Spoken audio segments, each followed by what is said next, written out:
Telangana cabinet మంత్రివర్గ విస్తరణ ఏదైతే పెండింగ్ ఉందో మూడు మంత్రి పదవులు అయితే రేపు భర్తీ అవుతాయనేటువంటి ఒక మాట అయితే చెప్తున్నారు. మహేష్ కుమార్ గౌడ్ ఆల్రెడీ హింట్ ఇచ్చినటువంటి ప్రస్తుత పరిస్థితి ఉంది. కేంద్ర నాయకత్వం అలాగే రాష్ట్ర నాయకత్వం కూడా సిద్ధంగా ఉన్నటువంటి ప్రస్తుత పరిస్థితి. ఇక దీనిపై మరిన్ని అప్డేట్స్ మా స్పెషల్ కరెస్పాండెంట్ సునీల్ లైవ్ ద్వారా అందిస్తారు. Over to you Sunil. Telangana మంత్రివర్గ విస్తరణ ఎప్పుడెప్పుడు అని చెప్పేసి ఆశాభావాలు ఎదురు చూస్తున్నారు. ఇక నిన్న పిసిసి అధ్యక్షుడు కరీంనగర్ పార్లమెంట్ సెగ్మెంట్ నేతలతో సమావేశమైనప్పుడు ఒక కామెంట్ అయితే చేశారు. ఖచ్చితంగా ఈ నెలలో మంత్రివర్గ విస్తరణతో పాటు పిసిసి ఉంటుంది అని చెప్పేసి, పిసిసి పదవుల భర్తీ కూడా ఉంటుంది అని చెప్పేసి ఆయన స్పష్టం చేశారు. కానీ హుటాహుటిన ఈ రోజు మీడియా సర్కిల్ లో కావచ్చు, కాంగ్రెస్ పార్టీ నేతల నుంచి ఒక సమాచారం వస్తుంది. ఏ క్షణాన్నైనా మంత్రివర్గాన్ని విస్తరించే అవకాశం ఉందని చెప్పేసి. ఎందుకంటే ఇప్పటికే ఏఐసిసి నేతలతో రాష్ట్ర నేతలు పలు దఫాలుగా మాట్లాడారు. కానీ సామాజిక సమీకరణాలు ఒక కొలిక్కి రాకపోవడంతో వాయిదా పడుతూ వస్తుంది. ఇంకా మరోసారి ఢిల్లీ వెళ్లి ఏఐసిసి నేతల నుంచి గ్రీన్ సిగ్నల్ తీసుకొని ఆ తర్వాత ప్రకటిస్తారని చెప్పేసి అనుకున్నారు. కానీ ఇప్పటికే ఏఐసిసి కూడా ఒక క్లారిటీకి వచ్చినట్టు తెలుస్తా ఉంది. మంత్రివర్గ విస్తరణకు ఆమోదం తెలిపినట్టుగా ప్రచారం అయితే ఉంది. మరి ఈ రోజు సాయంత్రం ఒక క్లారిటీ వచ్చే అవకాశాలు అయితే కనిపిస్తా ఉన్నాయి. ఇక మొత్తం కూడా 6గురిని మంత్రివర్గంలోకి తీసుకునే అవకాశం ఉంది. మరి ఈసారి ఆరుగురికి అవకాశం కల్పిస్తారా, లేకపోతే ఎన్ని భర్తీ చేస్తారు అనేది కూడా చూడాలి. ప్రధానంగా ముగ్గురికి అయితే ఖచ్చితంగా ఛాన్స్ ఉండే అవకాశాలు అయితే కనిపిస్తా ఉన్నాయి. నిజామాబాద్ జిల్లా నుంచి సుదర్శన్ రెడ్డి, ఆయన సీనియర్ నేతగా ఉన్నారు, మాజీ మంత్రిగా కూడా పనిచేశారు కాబట్టి నిజామాబాద్ జిల్లాకు ప్రాతినిధ్యం లేదు. సో ఈసారి ఖచ్చితంగా మంత్రివర్గ విస్తరణలో నిజామాబాద్ జిల్లాకు అవకాశం కల్పించబోతున్నట్టు తెలుస్తుంది. అదే విధంగా మహబూబ్ నగర్ నుంచి బీసీ సామాజిక వర్గానికి చెందిన శ్రీహరిని కూడా కేబినెట్ లోకి తీసుకుంటారు అని ప్రచారం ఉంది. మరి ఆయనకు ఇప్పటికే బీసీ నుంచి ఎమ్మెల్సీ కోటాలో విజయశాంతి ఉన్నారు. సో ఆమె కూడా ఈ మధ్య కాలంలో ఏఐసిసి రాష్ట్ర వ్యవహారాల ఇన్ఛార్జ్ మీనాక్షి నటరాజన్ కలిశారు.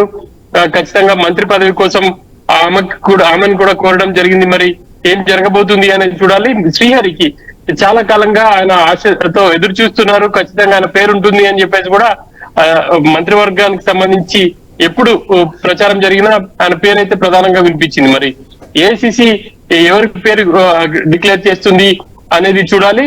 మరొక వైపు ఇంకా ఇటు కోమటిరెడ్డి రాజగోపాల్ రెడ్డి కావచ్చు, అదేవిధంగా వివేక్ వెంకటస్వామి ఆయన కూడా తీవ్రంగా ప్రయత్నాలు అయితే చేస్తున్నారు.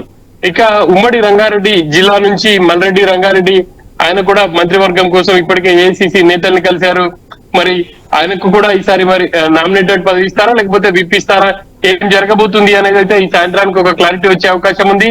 ఒకవేళ కనుక సామాజిక సమీకరణాల ఈక్వేషన్ లో చూస్తే మల్రెడ్డి రంగారెడ్డికి మంత్రి పదవికి దక్కకపోతే మాత్రం ఖచ్చితంగా ఇప్పుడు స్పీకర్ గా ఉన్నటువంటి గడ్డం ప్రసాద్ ని ఆయన మంత్రివర్గంలోకి తీసుకొని స్పీకర్ మరొకరికి ఇస్తారు అనేది కూడా ఊహాగానాలు అయితే ఉన్నాయి. మరి ఏఐసిసి ఎటువంటి నిర్ణయం తీసుకుంటుంది అనేది చూడాల్సినటువంటి అంశం. మొత్తం మీద అయితే ఏ క్షణాన్నైనా ఏ మంత్రివర్గంలో ఎవరికి బెర్తు దక్కుతుంది అనేది అయితే తెలిసే అవకాశం ఉంది. ఇక ఈ సాయంత్రానికి ఒక క్లారిటీ అయితే రాబోతుంది. ఒకవేళ ఈ రోజు కనుక ఏఐసిసి ప్రకటిస్తే మాత్రం రేపు మంత్రివర్గ విస్తరణకు సంబంధించి ఒక ప్రకటన చేసే అవకాశాలు అయితే ఉన్నాయి. మురళి, విజయశాంతి పేరు కూడా ప్రముఖంగా వినిపించినటువంటి పరిస్థితి ఉంది. చివరి నిమిషంలో ఎక్కడో ఏదో జరిగిందనేటువంటి రకరకాల విమర్శలు కూడా ఉన్నాయి. ఈ కోణాన్ని ఎలా చూడాలి సునీల్?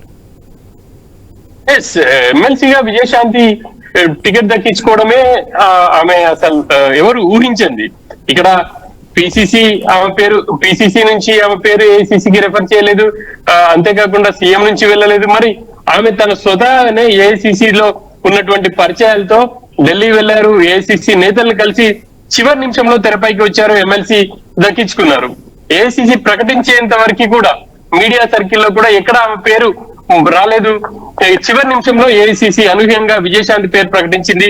ఇప్పుడు మంత్రివర్గ విస్తరణలో అవకాశం కోసం విజయశాంతి అంతే ప్రయత్నాలు చేస్తున్నారు. తాజాగా 3 రోజుల క్రితం ఏఐసిసి రాష్ట్ర వ్యవహారాల ఇన్ఛార్జ్ మీనాక్షి నటరాజన్ ని కలిసింది, ఆమెతో మాట్లాడారు. అంతేకాకుండా మంత్రివర్గంలో బీసీ సామాజిక వర్గానికి చెందిన తనకు అవకాశం కల్పించాలని కూడా ఆమెతో చెప్పడం జరిగింది. మరి ఇంకా ఏఐసిసి నేతలతో కూడా ఆమె మాట్లాడుతున్నట్టు తెలుస్తా ఉంది. ఏఐసిసి ఏ మేరకు విజయశాంతి వైపు మొగ్గు చూపుతుంది అనేది చూడాలి. ఇప్పటికే మహిళా కోటాలో కొండా సురేఖ ఉన్నారు, బీసీ మహిళ, అంతేకాకుండా బీసీ కోటాలో. సో మరి మరొక మహిళను కూడా తీసుకుంటారా అనేది చూడాలి. లేకపోతే ఇప్పటికే కొన్ని పేర్లు అయితే వినిపిస్తున్నాయి, ఇటు శ్రీహరి కావచ్చు, లేకపోతే ఇంకా కొంతమంది పేర్లు ఉన్నాయి. వాళ్ళని ఏమైనా తీసుకుంటారా ఏఐసిసి అనేది చూడాల్సినటువంటి అంశం. Murali, right, thanks for update Sunil. ఇక